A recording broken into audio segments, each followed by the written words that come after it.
Bonjour à tous et le bienvenue à la prière du matin. Nous commençons notre journée avec beaucoup de joie en suppliant à Notre-Dame de Lourdes qu'elle vienne intercéder pour chacun de nous.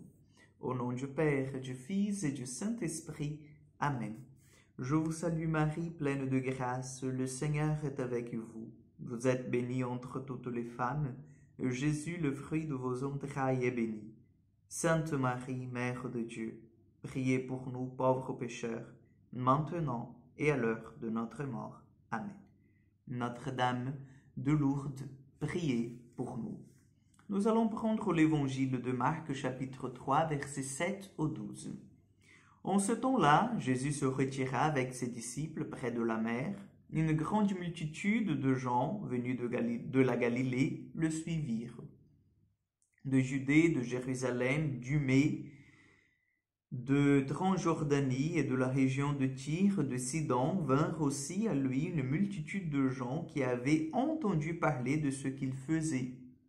Il dit à ses disciples de tenir une barque à la disposition pour que la foule ne l'écrase pas, car il avait fait beaucoup de guérisons, si bien que tous ceux qui souffraient de quelque mal se précipitaient sur lui pour le toucher.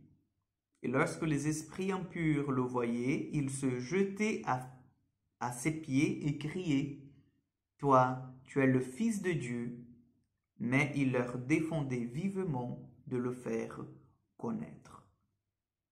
Acclamons la parole de Dieu. Chers amis, nous avons entré dans cette semaine, c'est la deuxième semaine du temps commun, et nous voyons Jésus qui commence à prêcher, nous voyons Jésus qui commence à guérir, nous voyons Jésus qui commence à se manifester comme le Messie. Nous avons eu cet évangile de noces de Cana ce dimanche dernier, et nous avons que c'était le premier signe de Jésus comme le Messie, comme l'envoyé de Dieu. Et là, en fait, nous voyons que la manière que Jésus a choisi de se révéler à l'humanité tout entière, c'était la façon progressive. Il y avait en fait la possibilité de venir avec puissance, de dire de suite, je suis le Messie, regardez, je peux tout changer. Il claquait les doigts et voilà. Ou sinon, d'une manière vraiment très cachée, en disant, je suis le Messie, je suis là, si vous voulez venir jusqu'à moi, vous venez. Mais en tout cas, je ne ferai aucun signe, aucune chose pour que vous compreniez que c'est moi, puisque tout a été déjà dit dans la Bible, avant, dans la Torah, donc il faut maintenant que vous me connaissiez. Mais non, Jésus n'a pas pris la première décision, n'a pas pris la deuxième option, pardon, il a pris cette troisième que nous venons de parler, c'est la voie progressive. Donc Jésus a voulu progressivement, petit à petit, au fur et à mesure, comme nous disons en français, se révéler à l'être humain, à l'humanité tout entière. Et c'est pour ça, chers frères et sœurs, que nous voyons dans cet évangile que Jésus, il reproche les esprits impurs parce que les esprits impurs, eux, ils savaient qui Jésus était, parce que les esprits impurs, même le fait qu'ils soient impurs, ils sont plus intelligents que nous. Ils voyaient les choses plus claires que nous, vous voyez, parce que finalement, ce sont des esprits, donc ce sont de créatures qui ont plus, en fait, ce sens de la connaissance aiguë que nous, les êtres humains, qui avons besoin de passer pour toute une réflexion pour savoir ce que c'est les choses. Donc Jésus, il vient en fait les reprocher en disant, vous n'avez pas le droit de dire, qui suis-je? Je vous interdis de leur dire, je vous interdis de proclamer que je suis le Messie.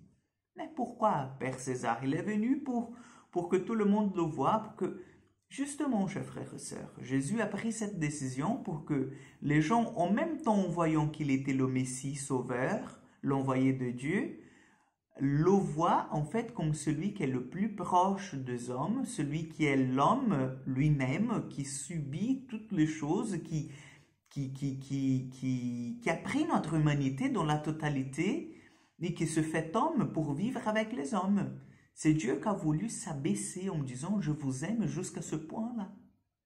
Jésus n'a pas venu en conquérant comme un roi qui s'impose, mais il est venu dans un enfant, comme un homme comme nous qui a subi en toutes les choses, en toutes les difficultés, toutes les souffrances de ce monde, ce que nous subissons, en exception en fait de la souffrance que le péché nous donne. La souffrance que le péché nous donne de manière personnelle, c'est-à-dire la crise de conscience que nous avons, nous, Jésus ne l'a pas eu. Pourquoi? Parce qu'il n'a pas eu de péché personnel.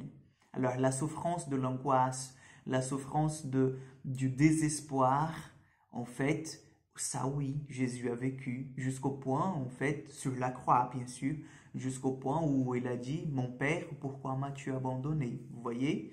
Donc, Jésus a voulu se révéler progressivement pour que nous sachions qu'il est avec nous tous les jours, tous les jours. Amen.